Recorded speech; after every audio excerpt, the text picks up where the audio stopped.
Once again welcome back to KCS classes. KCS ക്ലാസ്സസിന്റെ മറ്റൊരു എപ്പിസോഡിലേക്ക് എല്ലാവർക്കും സ്വാഗതം. This is Kiran CS. Kerala PSC accountant junior accountant category number 363 364 2025 ഈ ഒരു പോസ്റ്റിന്റെ സ്മാർട്ട് സ്റ്റഡി വീഡിയോസ് ആണ് നമ്മൾ കണ്ടിന്യൂ ചെയ്യുന്നത്. Already 100 days study plan video നമ്മൾ അപ്ലോഡ് ചെയ്തിട്ടുണ്ടായിരുന്നു. അതിനുശേഷം മൊഡ്യൂൾ വൈസ് അനാലിസിസ് ആണ് നമ്മളിപ്പോൾ ചെയ്തുകൊണ്ടിരിക്കുന്നത്. ഓരോ മൊഡ്യൂളിലും നമുക്ക് ഏതൊക്കെ ഏരിയാസിൽ നിന്ന് ചോദ്യങ്ങൾ പ്രതീക്ഷിക്കാം, എങ്ങനെ പ്രയോറിറ്റൈസ് ചെയ്ത് പഠിക്കണം, ഏതൊരു അപ്രോച്ച് ഫോളോ ചെയ്താലാണ് നമുക്ക് ടോട്ടൽ 10 മാർക്സിൽ ഒരു മൊഡ്യൂളിൽ നിന്നുള്ള 10 മാർക്സിൽ 7 ചോദ്യത്തിനേക്കാൾ കൂടുതൽ 7 മാർക്സിനേക്കാൾ കൂടുതൽ സ്കോർ ചെയ്യാൻ സാധിക്കുക. സോ ഇതിനുള്ള സ്ട്രാറ്റജി എന്താണെന്നൊക്കെയാണ് നമ്മൾ മൊഡ്യൂൾ വൈസ് അനാലിസിസിൽ ഡിസ്കസ് ചെയ്തുകൊണ്ടിരിക്കുന്നത്. വീഡിയോയിലോട്ട് പോണേക്കാൾ മുമ്പ് പറയാനുള്ളത്, നമ്മുടെ സ്ഥാപനം Kerala PSC commerce and management relate ചെയ്തുള്ള എല്ലാ പോസ്റ്റുകൾക്കും ഓൺലൈനായിട്ട് കോച്ചിങ് പ്രൊവൈഡ് ചെയ്യുന്ന സ്ഥാപനമാണ്. സോ ഇതുവരെയുള്ള നമ്മുടെ റിസൾട്ട്സ് ഒക്കെ സൂപ്പർ റിസൾട്ട്സ് ആണ് കേട്ടോ. സോ നമ്മുടെ ക്ലാസ്സിൽ ജോയിൻ ചെയ്ത് പഠിച്ച് Kerala PSC commerce and management relate ചെയ്തിട്ടുള്ള പോസ്റ്റുകളെ ക്രാക്ക് ചെയ്യാൻ താല്പര്യമുള്ള സ്റ്റുഡൻസിന് ഡിസ്ക്രിപ്ഷൻ ബോക്സിലുള്ള എൻ്റെ വാട്സപ്പ് നമ്പറിൽ കോൺടാക്ട് ചെയ്യാം, ക്ലാസ്സസ് ആക്സസ് ചെയ്യാം. ലൈവ് സെഷൻസ് ഉണ്ടായിരിക്കും, അതുപോലെ തന്നെ അതിൻ്റെ റെക്കോർഡ് അവൈലബിൾ ആണ്. ലൈവ് അറ്റൻഡ് ചെയ്യണമെന്ന് മസ്റ്റ് അല്ല. Then PDF notes, MCQ practices, previous year question paper discussion, ഇതൊക്കെ നിങ്ങൾക്ക് അവൈലബിൾ ആയിരിക്കും കേട്ടോ. ഓക്കെ, സോ നമുക്ക് എന്തെങ്കിലും വീഡിയോയിലോട്ട് കിടക്കാം. അപ്പോൾ നമ്മൾ 6 മൊഡ്യൂളിൽ ഡീറ്റെയിൽ ആയിട്ട് കണ്ടിട്ടുണ്ടായിരുന്നു. ഇനി മൊഡ്യൂൾ നമ്പർ 7 നമുക്ക് കടക്കാനുള്ള. So module number 7 capital market ആണ് വരുന്നത്. അപ്പോൾ ഒരുപാട് വായിക്കാനുള്ള ഒരു മൊഡ്യൂളാണ് ക്യാപിറ്റൽ മാർക്കറ്റ്. ഇപ്പോൾ എക്കണോമിക്സ് ആവട്ടെ, മാനേജ്മെൻ്റ് ആവട്ടെ, അതിനേക്കാൾ കൂടുതൽ ഇപ്പോൾ ലോ പേപ്പർ ആണെങ്കിലും ക്യാപിറ്റൽ മാർക്കറ്റിൻ്റെ മൊഡ്യൂളാണെങ്കിലും ഒരുപാട് വായിക്കാനുണ്ട്. പിന്നെ നമുക്ക് റിപ്പീറ്റായിട്ട് ചോദ്യങ്ങൾ വരുന്ന കുറച്ച് ഏരിയാസ് ഉണ്ട്. അതല്ലാണ്ട് കുറച്ച് ഡിഫിക്കൽട്ടായിട്ടുള്ള ചോദ്യത്തിനുള്ള സ്കോപ്പ് ഉണ്ട്.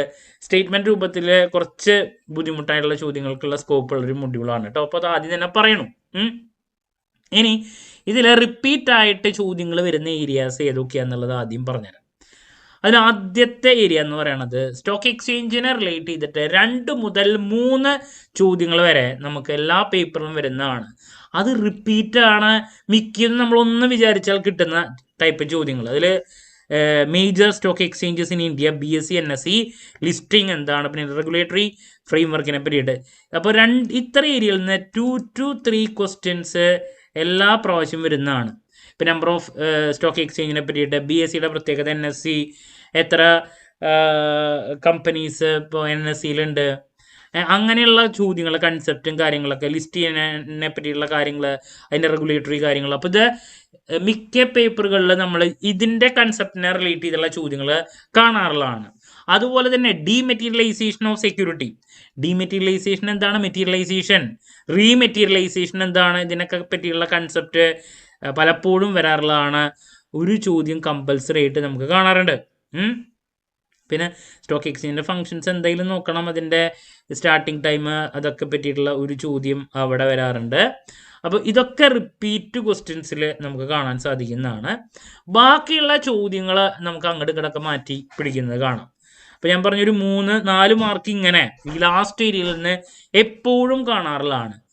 പിന്നെ ബാക്കിയുള്ള ഏരിയാസിലോട്ട് നമ്മൾ കടക്കുന്ന സമയത്ത് ഫിനാൻഷ്യൽ സിസ്റ്റത്തിൻ്റെ ബേസ്, അതിനെ റിലേറ്റ് ചെയ്തുള്ളൊരു ചോദ്യം വരും. അത് എന്തായിരിക്കും ചോദിക്കുക എന്ന് നമുക്ക് പറയാൻ സാധിക്കാത്ത കാര്യങ്ങളാണ്. കാരണം കുറച്ചും കൂടി കൂടുതൽ അതിൽ പഠിക്കാനുണ്ട്. അപ്പോൾ അതിൽ എന്തായിരിക്കും എന്ന് നമുക്ക് 100% പറയാൻ പറ്റില്ല. ഇന്ന കൺസെപ്റ്റിനെ റിലേറ്റ് ചെയ്തുള്ള ചോദ്യമായിരിക്കും വരാമെന്നുള്ളത്. നേരെ മറിച്ച് BSE NSE അതിനെ റിലേറ്റ് ചെയ്തുള്ള കണ്ടന്റ് കുറവാണ്. ആ ഉള്ള കൺസെപ്റ്റ് തന്നെ റിപ്പീറ്റായിട്ട് പലപ്പോഴും കാണാറുണ്ട്. ഓക്കെ, പിന്നെ ഈ പറയുന്ന ഇൻസ്ട്രുമെൻറ്റിൽ ക്യാപിറ്റൽ മാർക്കറ്റ്, പ്രൈമറി മാർക്കറ്റ്, അതിൽ ഈ പറയുന്ന മണി മാർക്കറ്റിനെ പറ്റിയുള്ള കാര്യങ്ങൾ, അതിനെ റിലേറ്റ് ചെയ്തിട്ടുള്ള അതിൽ ബോണ്ട്, എന്താണ് പലതരത്തിലുള്ള ഷെയ്ഡ്സ്, അതിനൊക്കെ പറ്റിയിട്ടുള്ള ഒരു ചോദ്യം എപ്പോഴും കാണാറുള്ളതാണ്. ക്യാപിറ്റൽ മാർക്കറ്റ് ഇൻസ്ട്രുമെൻസിനെ പറ്റിയിട്ടുള്ള ഒരു ചോദ്യം. ഓക്കെ, നിർബന്ധമായും പഠിക്കണം. പിന്നെ പബ്ലിക് ഇഷ്യൂ, IPOനെ പറ്റിയുള്ളത്, FPOനെ പറ്റിയിട്ടുള്ളത്, അതിൻ്റെ ഒരു ചോദ്യം നമ്മൾ പ്രതീക്ഷിക്കുന്നുണ്ട്. അതാണ് 1 മാർക്കിന് നമ്മൾ പിന്നെ എക്സ്പെക്ട് ചെയ്യുന്നത്. സെക്കൻഡറി മാർക്കറ്റിലാണ് ഈ സ്റ്റോക്ക് എക്സ്ചേഞ്ചിൻ്റെ കാര്യങ്ങൾ വരുന്ന. ബുക്ക് ബിൽഡിംഗ് പ്രോസസ്സിൻ്റെ കൺസെപ്റ്റും മറ്റ് കാര്യങ്ങളും അതിനെ റിലേറ്റ് ചെയ്തിട്ടുള്ളൊരു ചോദ്യം നമുക്ക് പ്രതീക്ഷിക്കാം. പിന്നെ അപ്പോൾ ഇതിലിപ്പോൾ 3 മാർക്ക്, 4 മാർക്ക്, 5, 6, 7, 8, 9, പിന്നെ ഈ പറയുന്ന ഇൻസ്ട്രുമെൻസിൻ്റെ കേസസ് പറഞ്ഞല്ലോ നമ്മൾ, ക്യാപിറ്റൽ മാർക്കറ്റ് ആവട്ടെ മണി മാർക്കറ്റ് ആവട്ടെ, അതിനെ റിലേറ്റ് ചെയ്തിട്ടുള്ള തന്നെ മറ്റൊരു ചോദ്യം നമുക്ക് എക്സ്പെക്ട് ചെയ്യാം. അപ്പോൾ ടോട്ടൽ 10 മാർക്സ് എന്ന് പറയുന്നത് ഈ രീതിയിലുള്ള അലോക്കേഷനാണ് കണ്ടുവരാറുള്ളത്. ഇതിൽ നമുക്ക് ഏറ്റവും കംഫർട്ട് നൽകുന്ന ചോദ്യങ്ങൾ എന്ന് പറയുന്നത് ഈ പറയുന്ന സ്റ്റോക്ക് എക്സ്ചേഞ്ച്, റെഗുലേറ്ററി ഫ്രെയിം വർക്കിനെ പറ്റിയുള്ള കാര്യങ്ങൾ, ഇപ്പോൾ സെബിനെ പറ്റിയുള്ള കാര്യങ്ങൾ എടുത്ത് ചോദിക്കാം. അതുപോലെ തന്നെ ഈസി ഏരിയ എന്ന് പറയുന്നത് സ്റ്റോക്ക് എക്സ്ചേഞ്ചിനെ പറ്റിയുള്ള അതിൻ്റെ ഫങ്ഷൻസിൻ്റെ ഏരിയാസ്, ഇങ്ങനത്തെ ഏരിയയിൽ ഒരു 3-4 ചോദ്യങ്ങൾ എല്ലാവർക്കും അറ്റൻഡ് ചെയ്യാൻ പറ്റുന്ന ചോദ്യങ്ങളാണ് വരിക. അത് മിക്കതും ഫോമാറ്റ് അങ്ങനെയാണ്. 10 ചോദ്യങ്ങളിൽ 3 മുതൽ 4 ചോദ്യങ്ങൾ ഏതൊരു ആവറേജ് സ്റ്റുഡൻറ്റിനും അറ്റൻഡ് ചെയ്യാൻ പറ്റുന്നതാണ്. ഓക്കെ, ബട്ട് നമുക്ക് അത് അറ്റൻഡ് ചെയ്തിട്ട് കാര്യമില്ല. നമുക്കൊരു 7 ചോദ്യങ്ങളേക്കാൾ കൂടുതൽ അറ്റൻഡ് ചെയ്യാൻ പറ്റുമ്പോഴാണ് നമുക്ക് ലിസ്റ്റിലോട്ട് എത്താൻ പറ്റുക. അപ്പോൾ പിന്നെ വരുന്നതിലുള്ള ചോദ്യങ്ങളിൽ ഈ ട്വിസ്റ്റ് ചോദ്യങ്ങൾ ഉണ്ടായിരിക്കും, ഡിഫിക്കൽട്ടായിട്ടുള്ള ചോദ്യങ്ങൾ ഉണ്ടായിരിക്കും. 2-3 എന്ന് പറയുന്നത് ഒരു മീഡിയം ടൈപ്പും പിന്നെ ഒരു 3 എന്ന് പറയുന്നത് ഡിഫിക്കൽട്ടായിരിക്കും. അപ്പോൾ ആ ഒരു 7 ചോദ്യങ്ങളിലോട്ട് എത്തണമെങ്കിലാണ് ഞാൻ നല്ല രീതിയിൽ കൺസെപ്ച്വൽ ക്ലാരിറ്റി കൊടുത്ത് പഠിക്കണം എന്ന് പറയുന്നത്.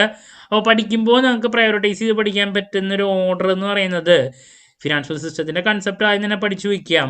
അതിനുശേഷം ഈ ലാസ്റ്റ് ഏരിയയിൽ ഈ functions of stock exchange, dematerialisation, major stock exchange, ഈ ഏരിയ ഞങ്ങൾ ആദ്യം പഠിക്കുക. കാരണം ഇതിൻ്റെ പ്രത്യേകത ടോട്ടൽ ഏരിയയിൽ ഒരു പകുതി മാർക്ക് നിങ്ങൾക്ക് നൽകുന്ന ഒരു ഏരിയയാണ് ഈ സെക്കൻഡറി മാർക്കറ്റ് മുതലുള്ളത്. അതിൻ്റെ functions, dematerialization, major stock exchange, listing, അതിൻ്റെ റെഗുലേറ്ററി. അപ്പോൾ ഒരു 5 മാർക്ക് നമുക്ക് ഈ ഒരു ഏരിയയിൽ തന്നെ കിട്ടും. അപ്പോൾ ഏറ്റവും കൂടുതൽ മാർക്സ് വരുന്ന ഏരിയ നിങ്ങൾ ഫോക്കസ് ചെയ്യുക. അതിനുശേഷം ബാലൻസ് ഉള്ള ഏരിയാസ് ഫോക്കസ് ചെയ്യുന്നതാണ് ഏറ്റവും നല്ലത്. അപ്പോൾ ഈ ഒരു അപ്രോച്ച് ഫോളോ ചെയ്യാൻ ശ്രമിക്കുക. അപ്പോൾ ക്ലാരിറ്റി കിട്ടിയെന്ന് പ്രതീക്ഷിക്കുന്നു. മൊഡ്യൂൾ വൈസ് അനാലിസിസിൽ എനിക്ക് പറയാനുള്ളതാണ്, ടോട്ടൽ 10 മാർക്സിൽ ഏറ്റവും കൂടുതൽ മാർക്സ് വരുന്ന ഏരിയാസ് എന്ന് പറയുന്നത് ലാസ്റ്റ് ഏരിയ ആണ്. അത് കുറച്ചുകൂടി കംഫർട്ടബിൾ ആണ്. ഡിഫിക്കൽട്ടായിട്ടുള്ളതും ഒരു മീഡിയം ടൈപ്പ് ചോദ്യങ്ങൾ വരുന്നത് ആദ്യത്തെ ഏരിയാസ് ആണ്. അപ്പോൾ അത് ലാസ്റ്റ് ശരിക്കും ഫോക്കസ് ചെയ്യുന്നതായിരിക്കും ഏറ്റവും നല്ലത്.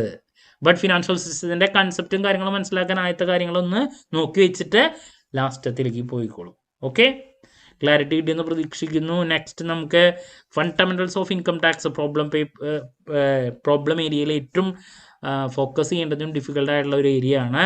അതിലോട്ടാണ് നമുക്ക് നെക്സ്റ്റ് ഡിസ്കസ് ചെയ്യേണ്ടത്.